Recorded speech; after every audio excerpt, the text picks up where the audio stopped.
The night my parents kicked me out, I remember thinking about oil stains, specifically the ones under my fingernails that I couldn't quite scrub away, no matter how hard I tried.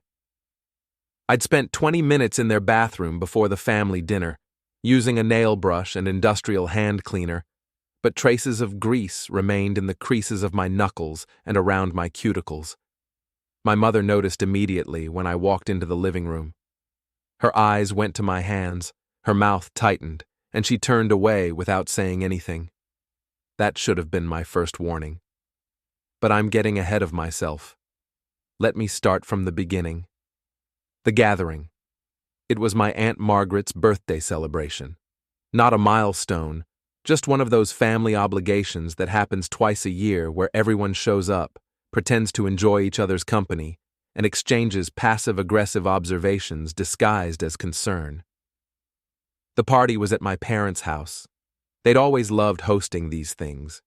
It gave them a chance to show off their home, their lifestyle, their carefully curated image of success. My father worked as a regional manager for an insurance company. My mother was an executive assistant at a law firm. Together, they occupied that comfortable upper-middle-class space where they had enough money to feel superior, but not enough to stop worrying about appearances. I was 23 at the time. I'd dropped out of community college after 2 semesters, not because I was stupid, but because I couldn't figure out what I wanted to study and couldn't justify taking on more debt for classes that felt meaningless. My parents had been furious. Education was supposed to be the path to respectability, and I'd rejected it. For 6 months after dropping out, I'd worked retail, phone sales at a mall kiosk, the kind of job that slowly drains your soul while paying just enough to keep you barely surviving. My parents tolerated it as temporary, a stepping stone to something better, but they made their disappointment clear through 1,000 small comments. Then I'd gotten the job at Martinez Auto Repair. Tony Martinez had been running the shop for 30 years. He was in his late 50s, built like someone who'd spent decades lifting heavy things, with hands that looked like they'd been carved from leather. He'd hired me as an assistant with 0 experience, mostly because I'd been honest during the interview. "I don't know anything about cars," I'd told him, "but I'm willing to learn, I show up on time, and I'm not afraid of hard work." He'd looked at me for a long moment, then said, "When can you start?" That was 8 months ago. Since then, I'd learned more about engines, transmissions, electrical systems, and customer service than I'd learned in 2 semesters of unfocused college classes. The work was physical, dirty, and demanding. I usually got home with grease on my clothes and exhaustion in my bones. But I was learning actual skills, building actual knowledge, and Tony was a good teacher when he wasn't being a perfectionist hard-ass. My parents hated it. They saw it as a step down from retail, which they'd already seen as a step down from college. In their minds, I was moving backward, descending some invisible ladder of respectability with every choice I made.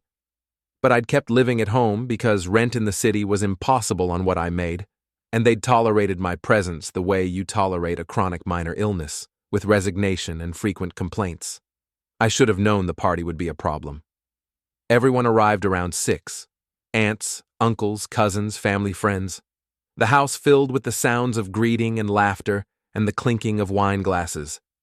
Someone had made a playlist of inoffensive classic rock. The smell of catered food filled the air. I'd showered immediately after my shift, scrubbing as hard as I could, changing into clean clothes, jeans and a button-down shirt that my mother had left on my bed with a note that said, "Please wear this." But the oil stains under my fingernails remained, faint but visible, a mark I couldn't erase. For the first hour, I managed to blend into the background. I helped carry food from the kitchen, made small talk with relatives I barely remembered, and avoided any questions about my life by deflecting to whoever I was talking to. "How's your new house? How are the kids? How's work going for you?" But inevitably, the conversation found me. I was standing near the food table, eating pasta salad and trying to be invisible, when my cousin Dylan approached with his girlfriend. Dylan was my age, working as a junior accountant at some firm downtown. He had that polished look of someone whose job required business casual and came with benefits. "Hey, man," he said, grabbing a plate.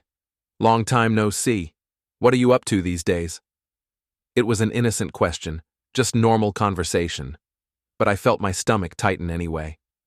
"Working," I said. "Staying busy." "Yeah? Doing what?" Before I could answer, my Uncle Robert joined the conversation, drink in hand. Then my father. Then a few other relatives whose names I could never quite keep straight. Suddenly there was a circle of people around me, all polite and friendly, all waiting for the same information. What do you do? Who are you? Where do you fit in the hierarchy? I could have lied, could have been vague, could have said something that sounded better than it was, but I was tired of being ashamed of honest work.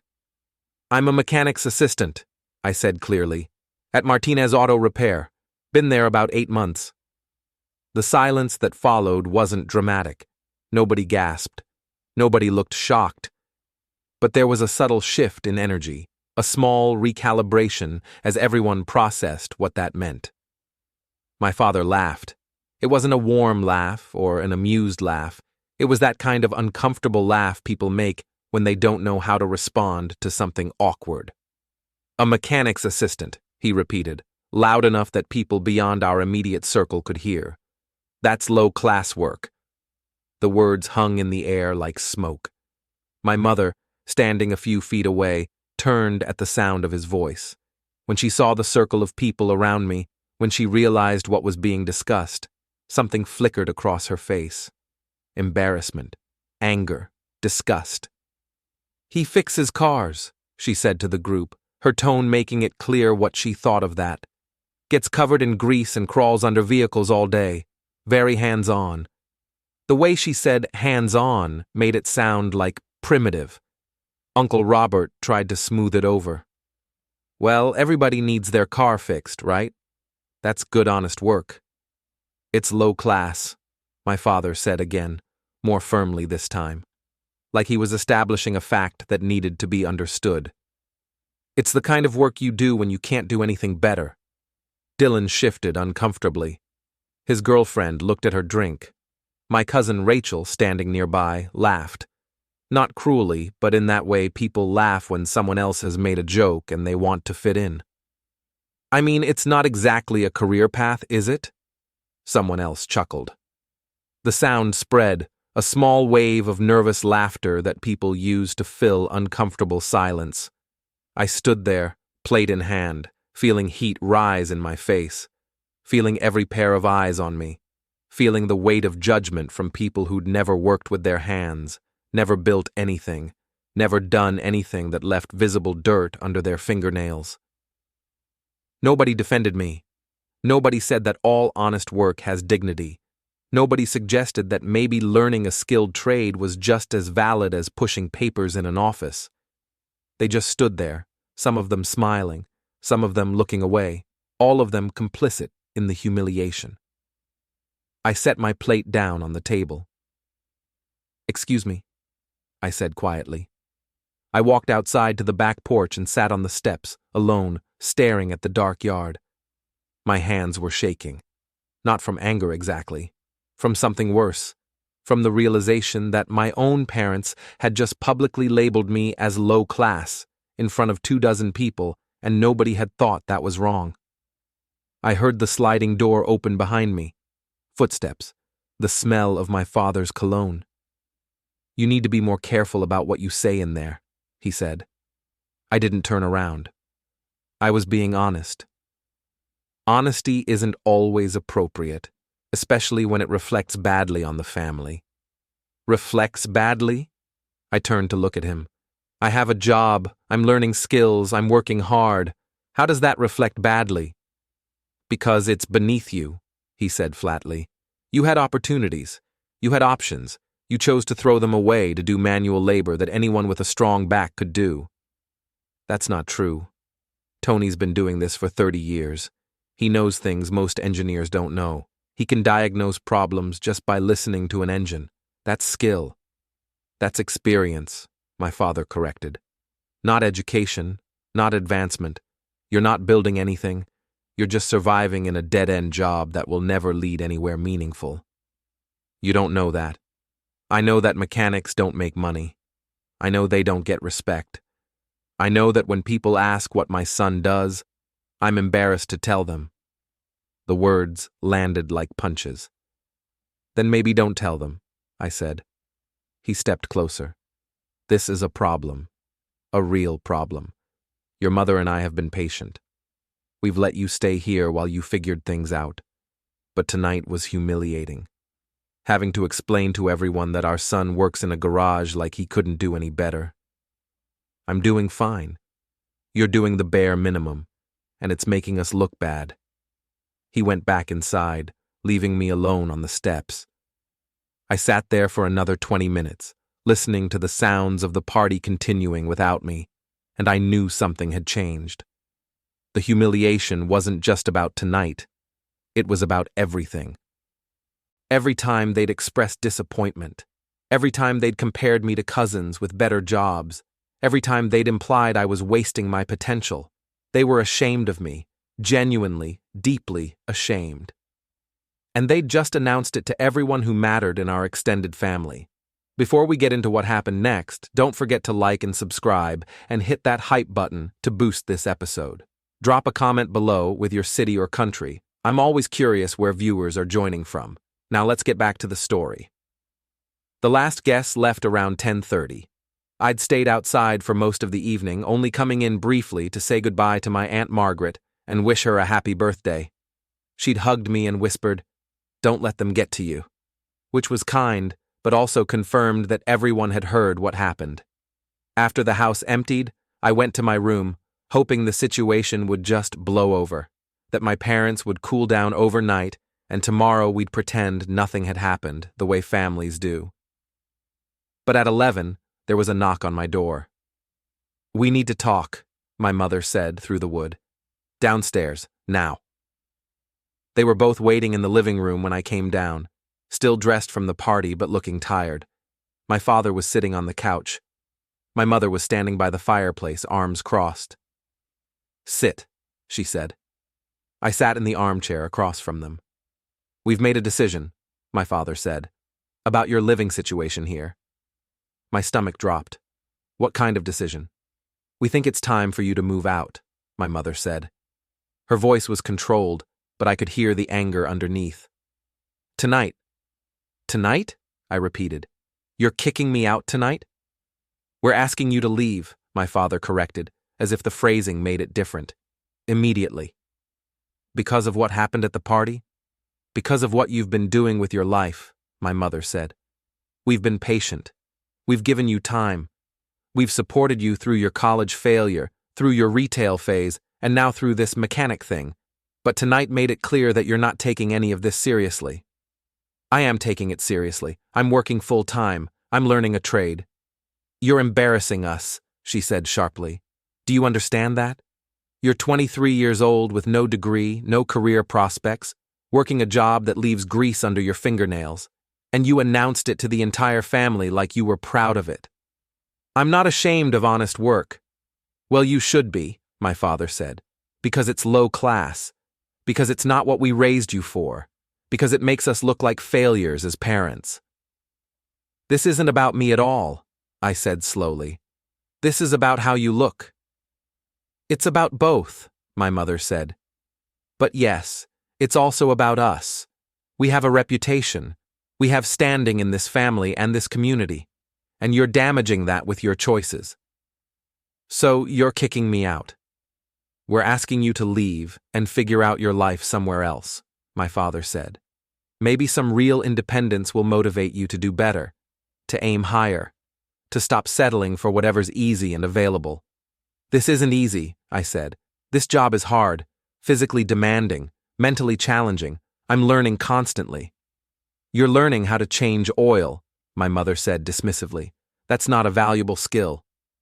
"You don't know what I'm learning." "I know it's not enough," she said.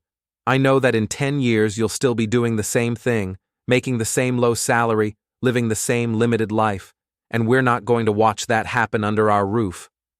How long do I have? They looked at each other. Tonight, my father repeated. Pack what you can carry. Take your car. Figure out where you're staying, but you can't stay here anymore. You're serious. Completely serious, my mother said. We've already discussed this. The decision is made. I stood up, looked at both of them. These people who'd raised me, fed me, supported me through childhood, and were now discarding me like a broken appliance because I'd embarrassed them at a party. Okay, I said quietly. I'll pack. I went upstairs, grabbed a duffel bag, and started throwing in clothes. Everything was happening too fast to process emotionally. I was just moving mechanically, pulling items from drawers, clearing my bathroom counter, grabbing the few personal items that mattered. My phone buzzed. A text from my friend Jake. You good? Heard something happened at your family thing. I called him. Hey man, he said when he picked up. What's going on? My parents just kicked me out. Like, right now. I need a place to crash tonight. Shit. Seriously? Yeah. Come over. I've got a couch. We'll figure it out. 20 minutes later, I'd packed everything I could fit into my car. Clothes, laptop, some books, personal documents, tools I'd accumulated. Everything else, furniture, childhood possessions, anything too big to carry, I left behind. My parents watched from the living room as I made trips to the car. Neither of them helped. Neither of them said anything. They just stood there with expressions that said they believed they were doing the right thing, the tough love thing, the thing that would eventually make me grateful. When I finished loading the last bag, I stood in the doorway one more time. I'm done, I said. Good luck, my father said. Like I was leaving for college or starting a new job. Like this was a normal transition and not an exile. My mother said nothing. I walked to my car, got in, and drove away from the house I'd grown up in, watching it disappear in my rearview mirror, and I felt something shift inside me.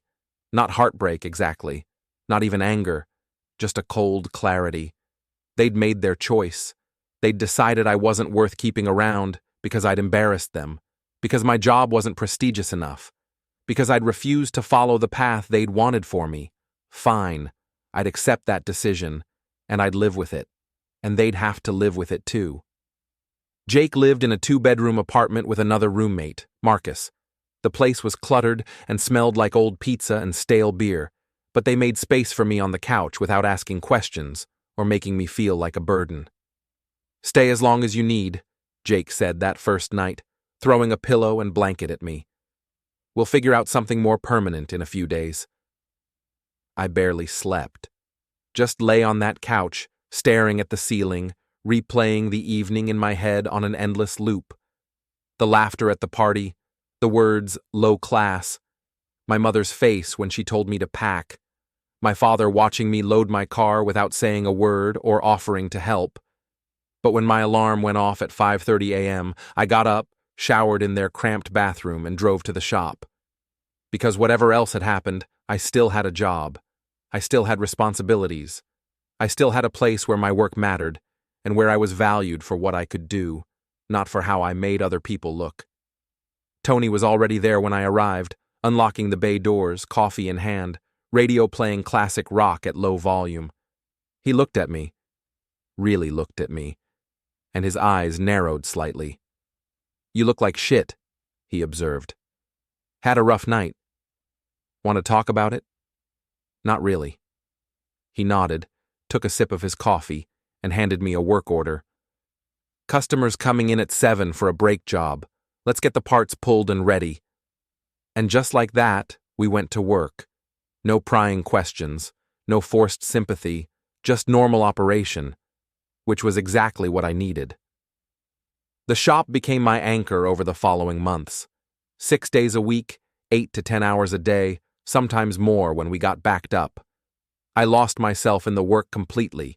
Oil changes, brake jobs, diagnostics, tire rotations, transmission flushes, suspension work, electrical repairs. Some days we'd service 20 vehicles. Other days we'd spend hours on a single complicated problem that required patience, precision, and systematic troubleshooting. The work was physically demanding in ways office jobs never are. Lying on your back under a car for 45 minutes while you wrestle with a stubborn bolt. Standing at a workbench for 3 hours doing meticulous electrical work that requires steady hands and total concentration. Lifting heavy parts. Working in awkward positions. Getting covered in oil and grease and brake fluid and every other automotive fluid imaginable. My hands developed calluses. My back and shoulders got stronger. I learned to move efficiently, to use proper body mechanics, to work smarter instead of just harder. But the physical work was only half of it. The other half was the mental challenge of diagnosis and problem solving. A customer would come in saying their car was making a noise. That could mean anything, literally anything. Your job was to listen to the noise, drive the car, inspect components, and figure out what was actually wrong. Sometimes it was obvious, a loose heat shield rattling. Sometimes it required systematic testing of multiple systems until you isolated the problem. Or a customer would come in with a check engine light. The diagnostic code would point you toward a general system. Oxygen sensor, evaporative emissions, misfire. But codes didn't tell you the root cause. They told you where to start looking. You had to test components, check wiring, verify connections, analyze data, and work through the logic tree until you found what was actually failing. Tony taught me constantly, not through formal instruction, but through observation and correction. Don't just replace parts, he'd say when I'd suggest swapping a component. Diagnose first. Understand why it failed. Otherwise, you're just guessing, and guessing is expensive. Or, watch how the customer reacts when you explain the problem. If they look confused, you're using too much jargon. Translate it into plain language. Make them understand what's wrong and why it matters. Or, never promise a completion time you're not confident you can hit. Better to overestimate and finish early than underestimate and disappoint someone. I absorbed everything. Not just the technical knowledge, how to diagnose a misfire, how to bleed brakes properly, how to read wiring diagrams, but the business knowledge. How to talk to customers, how to manage expectations, how to price work fairly, how to handle disputes, how to prioritize jobs when you had more work than time, how to maintain quality even when you were rushed. I learned which parts were worth buying premium and which ones were fine as economy. I learned which suppliers were reliable and which ones sold cheap garbage. I learned how to spot counterfeit parts, which was a real problem in the automotive aftermarket. I learned customer psychology. Some people just wanted the cheapest fix possible and would take risks to save money. Others wanted the best solution regardless of cost because their car was important to them. Some needed clear explanation and wanted to understand everything. Others just wanted you to handle it and tell them when it was ready.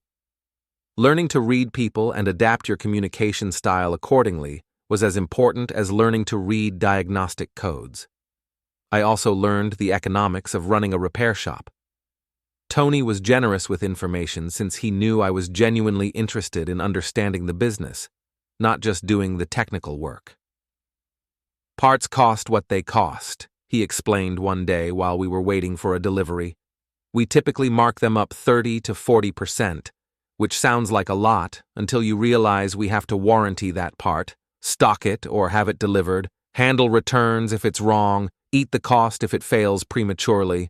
The markup covers all that risk and overhead. Labor's where you actually make money, right?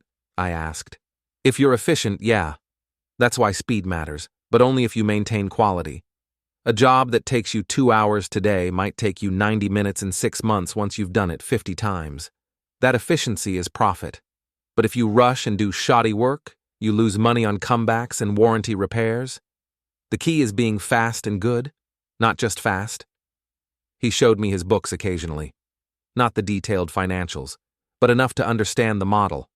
Monthly overhead, rent, utilities, insurance, equipment payments ran about $8,000. Add in payroll for him and 2 employees, and his break-even was around 25 to 30,000 in monthly revenue. Anything above that was profit, which he reinvested into equipment or saved for slow months. Winter's always slower, he said. People defer maintenance when money's tight. Summer's busy because everyone's taking road trips and wants their car checked first. You have to make enough in the good months to carry you through the lean ones. I paid attention to all of it. Not because I knew I'd eventually start my own shop, though the idea was forming, but because I was genuinely interested in understanding how things actually worked. Meanwhile, my living situation stabilized. After 2 weeks on Jake's couch, I found a room to rent in a house about 15 minutes from the shop. The landlord was a retired teacher named Mrs. Patterson who owned the house and rented out 2 of the 3 bedrooms to help cover costs. The room was small but adequate. A bed, a desk, a closet, shared bathroom with 1 other tenant, kitchen privileges, laundry in the basement, $375 a month including utilities. Mrs. Patterson was kind in a no-nonsense way. She had rules: no smoking, quiet after 10 p.m., keep common areas clean, pay rent on time, and as long as you followed them, she left you alone. She was exactly the kind of landlord you wanted when you were rebuilding your life from zero. Fair, consistent, and uninvolved. The other tenant was a guy named Derek, who worked nights at a warehouse. We'd cross paths occasionally, but rarely spoke. He kept to himself, and I appreciated that. I didn't need a friend or a confidant. I just needed a safe place to sleep that didn't cost too much. I lived extremely cheaply those first few months. Ate simple meals I cooked myself. Rice, beans, chicken, vegetables. Never ate out. Packed lunches for work. Bought clothes at thrift stores. Drove only when necessary. Canceled every subscription and entertainment expense. My only spending was on absolute necessities: rent, food, gas, car insurance, phone. Everything else went into savings. I was making about $2,300 a month after taxes. Rent was $375. Food was maybe $200 if I was careful. Gas was $150. Insurance was $120. Phone was $60. That left me with roughly $1,100 a month to save.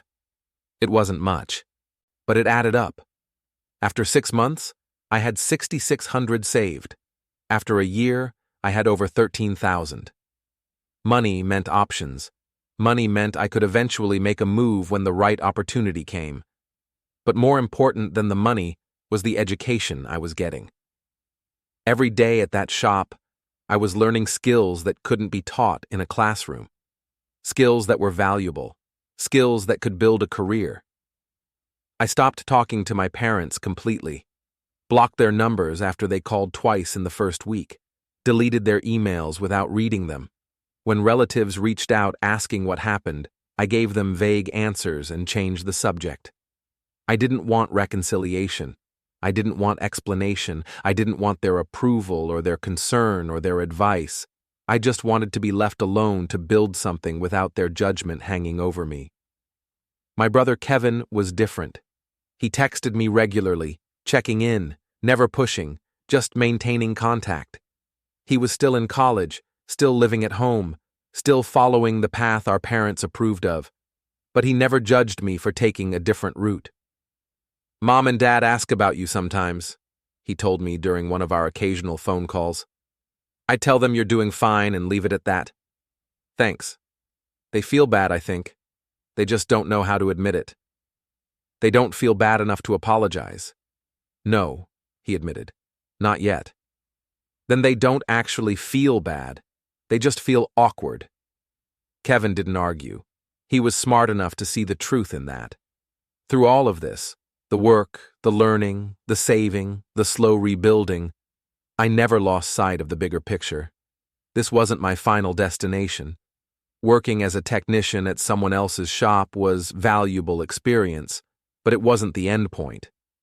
I was learning everything I could so that eventually, when the time was right, I could build something of my own, something that reflected my values, something I controlled, something that proved, quietly and without fanfare, that the low-class work my parents had mocked was actually the foundation for genuine success.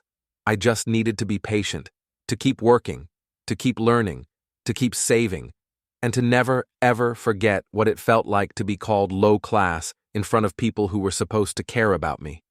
That memory became fuel, not in an angry or bitter way, but in a focused way. It reminded me every day why I was doing this, why I showed up early, why I stayed late, why I asked questions, why I paid attention to details others missed. Because I had something to prove, not to my parents. I was done seeking their approval, but to myself. I wanted to know if I could do it. If I could take work they'd mocked and turn it into something meaningful. If I could build a life that was successful on my own terms, not theirs. And day by day, hour by hour, repair by repair, I was finding out that I could. After 18 months at Martinez Auto Repair, I'd saved $11,000. Not life-changing money, but enough to start thinking seriously about next steps. Tony knew I'd eventually leave. He'd known from the beginning, actually. "You're too smart to be someone's employee forever," he told me one afternoon while we were closing up the shop. "You'll want your own thing eventually." "Maybe," I said, wiping down the workbench. "Definitely," he corrected. "I can see it in how you work. You're not just doing the job, you're studying the whole operation, how we schedule, how we price, how we handle customers. You're learning the business, not just the trade." "Is that a problem?" "Problem?" He laughed. "That's exactly what you should be doing. And when you're ready to start your own place, I'll help however I can." That conversation gave me permission to start planning seriously.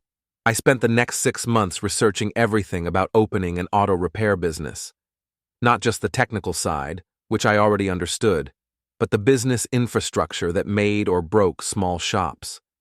I learned about licensing requirements, which varied by state and municipality.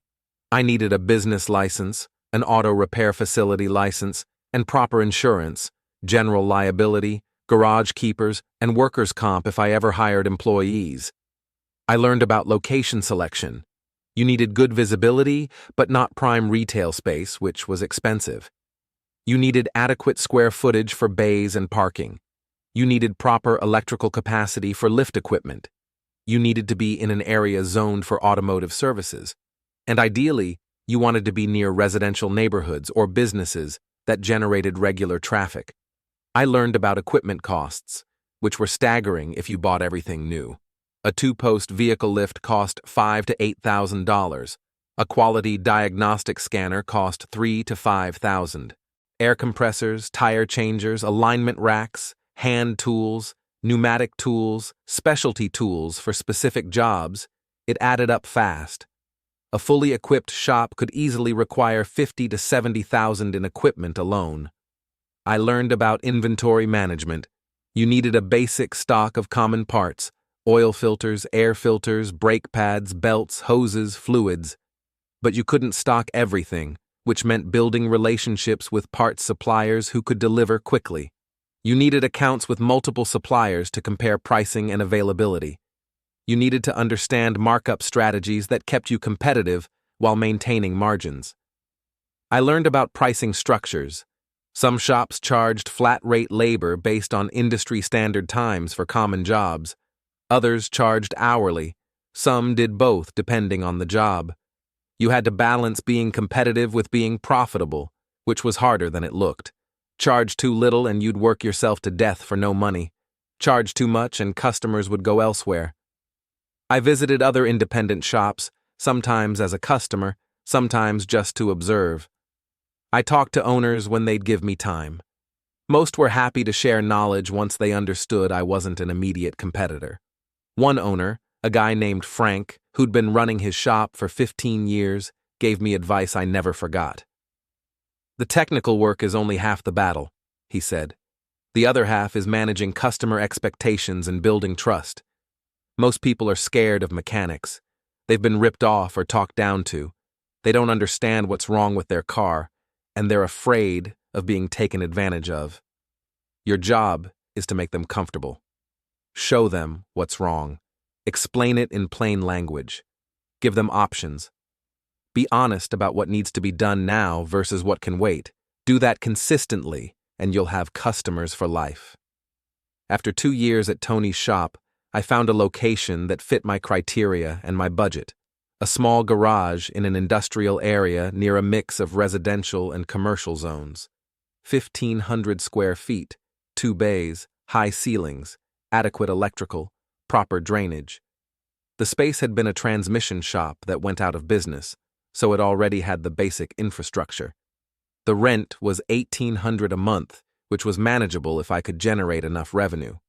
The landlord required first month, last month, and a security deposit, so $5,400 up front just for the space. I applied for a small business loan through a local credit union that specialized in small business lending. I put together a business plan with revenue projections based on my research. I showed them my savings, my experience, my plan for customer acquisition. I was asking for $30,000. They approved $25,000. Between the loan and my savings, I had about $36,000 to work with. It wasn't much, but it was enough if I was strategic. I bought used equipment wherever possible, found a quality 2-post lift at an auction for $3,500. Bought a diagnostic scanner on eBay from a shop that was upgrading for $2,200. Got hand tools and specialty tools from estate sales and online marketplaces. Every dollar saved on equipment was a dollar I could use for operating expenses. I set up accounts with 3-part suppliers, built relationships with the counter guys, learned their systems, figured out who had the best prices on which brands. I got basic liability insurance and filed all the necessary permits and licenses. Paid a lawyer $300 to help me set up as an LLC for liability protection. I designed simple business cards and flyers on my laptop. Nothing fancy, but professional enough. Got them printed for cheap online. I named the business Martinez & Son Auto Service. Tony had insisted I use his name. "You earned the reputation working for me," he said. "Use it. It'll help customers trust you from the start, and I'll refer people to you when I'm too busy or when the job makes more sense for a smaller shop."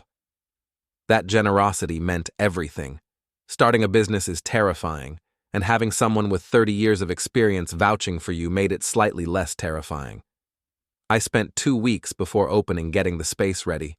Painted the walls, deep cleaned everything, organized tools, stocked basic inventory, set up a simple waiting area with chairs and a coffee maker, made sure everything looked professional and legitimate. I opened on a Tuesday in March, put up a banner, posted flyers around the neighborhood, relied mostly on word of mouth from customers who knew me from Tony's shop and from friends and family of friends.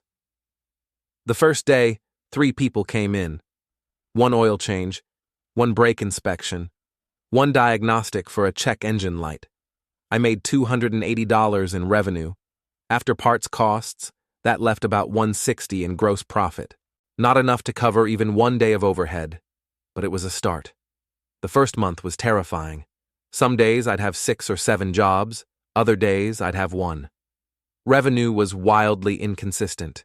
I worked from 7 a.m. to 7 p.m. every day, sometimes later, doing everything myself. Repairs, customer service, bookkeeping, cleaning, marketing. I slept maybe 4 or 5 hours a night, lived on cheap food, drove as little as possible to save gas, watched every dollar. By the end of month 1, I'd done 87 jobs and generated $14,000 in revenue. After parts costs and expenses, I netted about $3,000. Not enough to pay myself a salary, but enough to cover overhead and start building a buffer. Month 2 was similar. Month 3 was slightly better. I was starting to build a base of regular customers, people who'd come back for their next service, people who'd recommend me to friends. I did a few things that set me apart from other shops. First, I showed customers exactly what was wrong with their vehicles. When someone came in with a complaint, I'd diagnose the problem, then bring them into the bay and show them. Point to the worn brake pads. Let them feel the play in a loose ball joint. Show them the crack in a serpentine belt. Most shops just told customers what was wrong. I showed them, which built immediate trust. Second, I gave honest assessments about urgency. If something needed to be fixed immediately for safety, I said so clearly. If something was worn but still had life left, I told them what to watch for and when to come back. If something was purely optional or cosmetic, I said that too. I never created false urgency or used fear to upsell. Third, I provided detailed invoices with photos. After every job, I'd take pictures of the problem, the work being done, and the result. I'd send customers a digital invoice with these photos and clear explanations of what was done and why. Most shops just gave you a receipt with part numbers and vague descriptions. I gave you documentation you could understand and keep for records. Fourth, I stood behind my work with real warranties. 90 days or 3,000 miles on all labor, whichever came first. If something I'd worked on failed within that window, I'd fix it for free. Most shops had warranties too, but they'd find ways to void them. I honored mine without argument. These practices weren't revolutionary. They were just basic professional courtesy. But in an industry known for dishonesty and upselling, basic courtesy stood out. Word spread slowly at first, then faster. One customer would tell a coworker. That coworker would become a regular and tell their neighbor. That neighbor would tell their family. By month 6, I was doing 15 to 20 jobs a week consistently. I'd hired my first employee, a young tech named Carlos, who'd just finished a vocational program and needed experience. I paid him $14 an hour, which was fair for his skill level, and started training him the way Tony had trained me. Having Carlos meant I could take on more work. It meant I could focus on complex jobs while he handled oil changes and basic maintenance. It meant I could finally take a day off occasionally. By the end of year 1, we'd done over 700 jobs and generated just under $200,000 in revenue. After all expenses, including Carlos's salary, and finally paying myself a modest $30,000, the business netted about $15,000, which went right back into improvements and savings for expansion. Year 2 was when things started clicking. We consistently did 25 to 30 jobs per week. I hired a second technician, then a third. We were running both bays constantly during peak hours. Revenue hit $350,000. I started thinking about a second location, not immediately, but as a goal for year 3. I found a space in a different part of town, similar size and setup to the first location. Negotiated a lease. Used profits from the first location plus another small loan to equip it properly. Hired a manager to run it while I split time between both shops. The second location struggled at first. New area, no established reputation, more competition. But I applied the same principles: transparency, honesty, quality work, fair pricing, and within 6 months, it was performing almost as well as the first location. By the end of year 3, we had 2 locations, 8 employees, and revenue approaching $500,000. I reinvested aggressively. Better equipment, professional website, advertising in local publications and online, uniforms for staff, a shuttle service for customers who needed rides, small upgrades that improved customer experience and operational efficiency. Year 4 brought location number 3. Same process, same principles, same gradual success. Year 5 brought location number 4. By the time my mother called asking me to hire Kevin, I had 4 locations, 23 employees, nearly $1 million in revenue, and a reputation in the local auto service community as someone who'd built something legitimate through honest work and smart management. The low-class job my parents had mocked had become the foundation for a genuinely successful business, and they had no idea it had happened. Because I'd never told them, never sought their approval, never tried to prove anything. I'd just quietly built something real while they assumed I was still struggling at Tony's shop, still proving them right about my lack of ambition and limited prospects. The assumptions they'd made about my life were 5 years out of date, and in those 5 years, everything had changed. Everything except my willingness to let them back in. 5 years passed. 5 years of work, growth, challenges, failures, successes, and gradual building. My brother Kevin graduated from college and started job hunting. He'd studied business administration like my parents wanted, interned at respected companies, made all the right moves. But the job market was tougher than expected. He sent out hundreds of applications, got a dozen interviews, received 2 offers, both for positions that paid less than expected, with limited growth potential. He took one anyway, an entry-level analyst role at a mid-sized company, $42,000 a year, minimal benefits, long hours. But it had the title analyst and came with business cards and looked good on paper, which was what mattered to my parents. For 2 years, Kevin worked there, doing whatever they asked, hoping for promotion or advancement. But the company was struggling. Layoffs started happening. Junior employees were let go in batches. Kevin survived the first round, then the second. But on the third round, his name was on the list. He called me the day it happened. "They let me go," he said. His voice was flat, exhausted. 2 weeks severance, that's it. "I'm sorry, man," I said. "I don't know what to do. I've been applying to places for 3 weeks. Nothing's coming through. Mom and Dad are freaking out." "They know?" "Yeah, I couldn't hide it. They're acting like I failed somehow, like I should have been more valuable to the company." That sounded familiar. "You'll find something," I said. "It just takes time." "I hope so. I've got maybe 2 months of savings.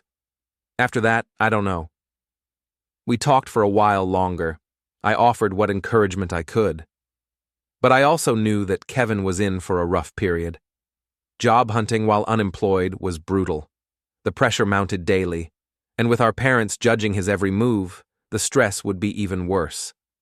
A few weeks after that call, my mother reached out. I saw her name on my caller ID. I hadn't spoken to her in over 5 years, hadn't seen her, hadn't responded to any attempts at contact. I almost didn't answer, almost let it go to voicemail. But curiosity got the better of me. "Hello," I said, my voice neutral. "Hi," she said. There was a long pause. "It's your mother." "I know." Another pause. "How are you?" "Fine." "Good, that's good." She sounded nervous, uncertain, like she was following a script but had forgotten the next line. "We haven't talked in a long time." "No, we haven't." "I was hoping we could talk now, about something important." "What?" "It's about Kevin, your brother. He's going through a difficult time right now." "I know. He told me." "Oh, good. Then you know he lost his job. He's been looking but hasn't found anything yet. It's been stressful for everyone." "I'm sure." "We were talking as a family, and someone mentioned that you work with cars, that you're still in that field." "I own several auto repair businesses," I corrected. 4 locations, 23 employees. Silence. Complete silence. Like I'd just spoken in a language she didn't understand. "You own businesses?" she said finally. "Yes." "I didn't know that." "You never asked." Another long pause.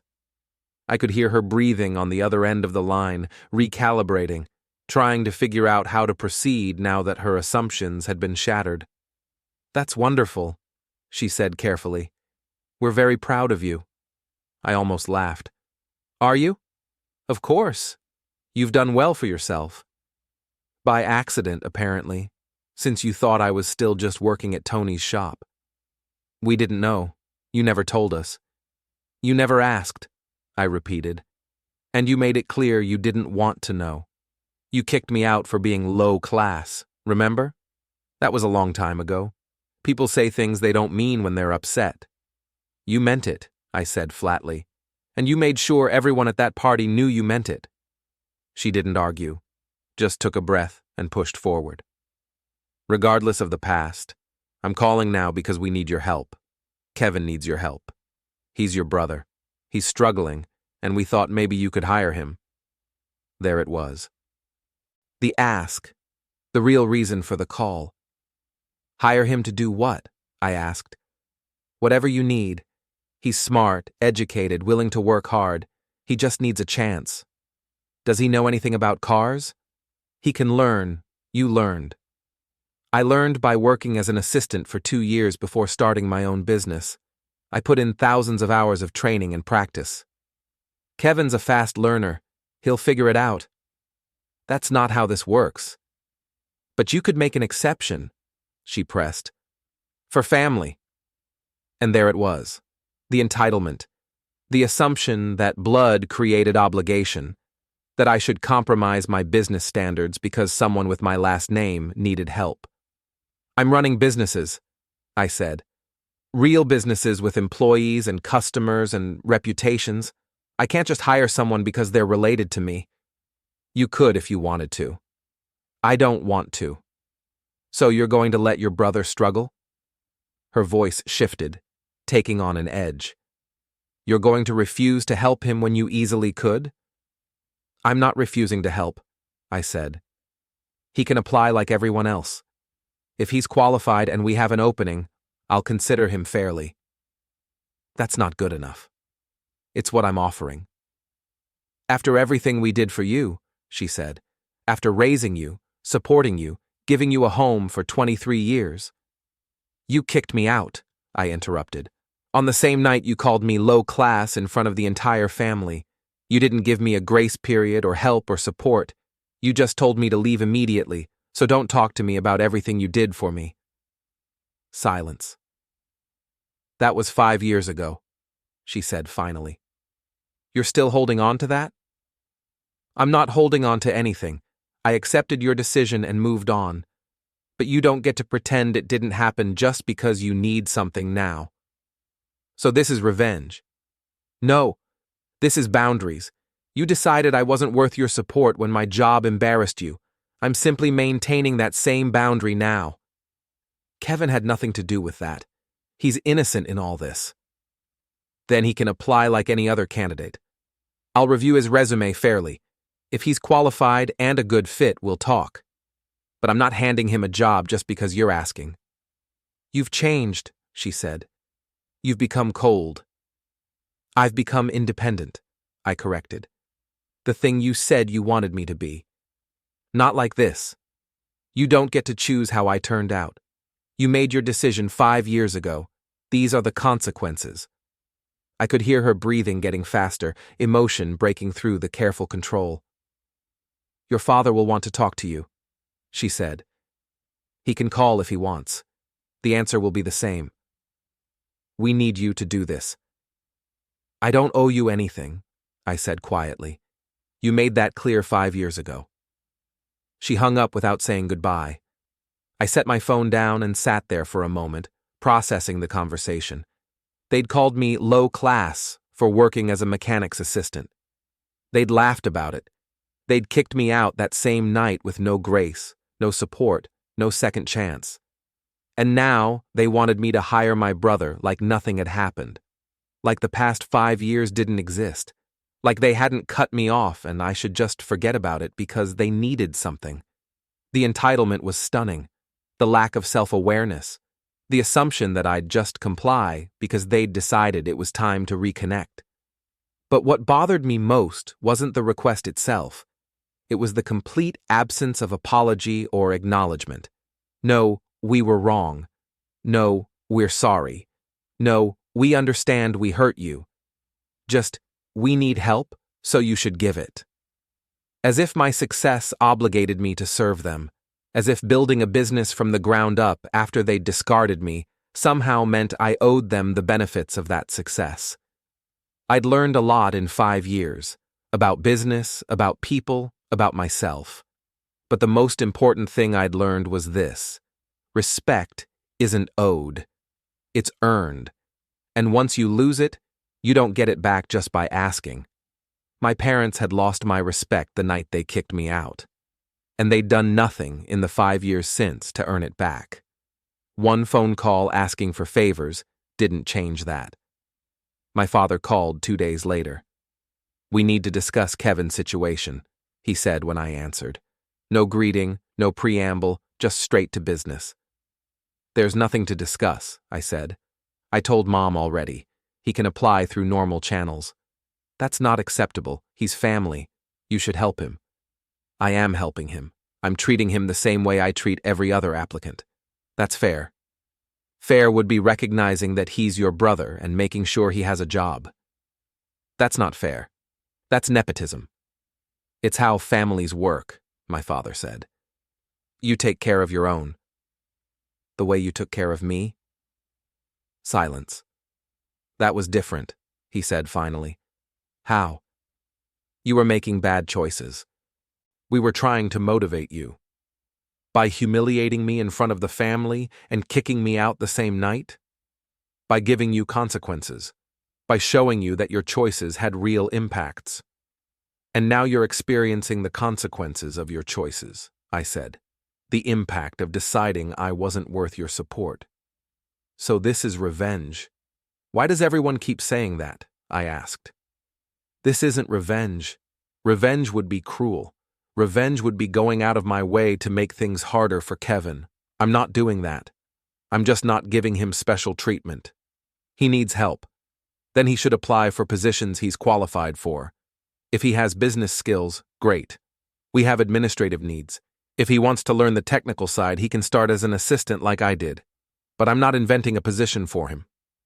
You have 4 locations, my father said. 23 employees. You're telling me there's nothing available? I'm telling you he goes through the same process as everyone else. After everything we did for you. You keep saying that. What exactly did you do for me? You raised me until I embarrassed you, then you cut me off. That's not support. That's conditional tolerance.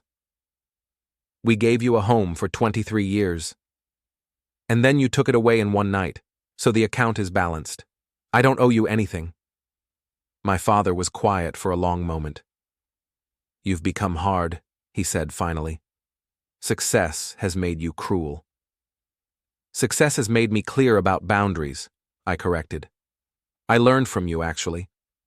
You showed me that relationships are conditional.